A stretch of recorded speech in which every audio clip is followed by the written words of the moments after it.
I saw horror. Wallahi tallahi idan abu yana kama da Yawm al-Qiyamah. Allah ina gana gan shi when I was in captivity. I saw that. I saw horror.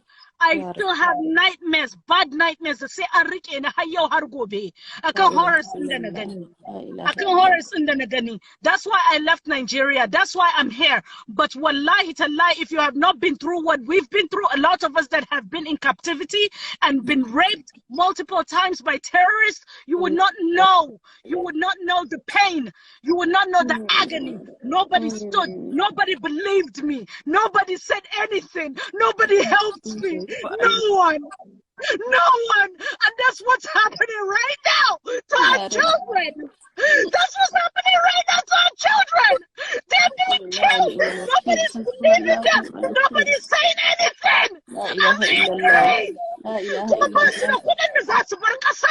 Nobody's accepting any refugee from northern Nigeria. Nobody.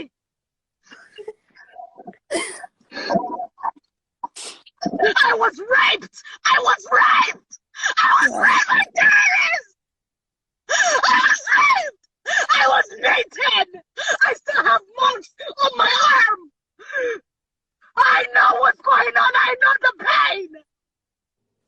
I know the pain. La ilaha illallah. La ilaha illallah. Hasbunallah wa ni'mal wakeel.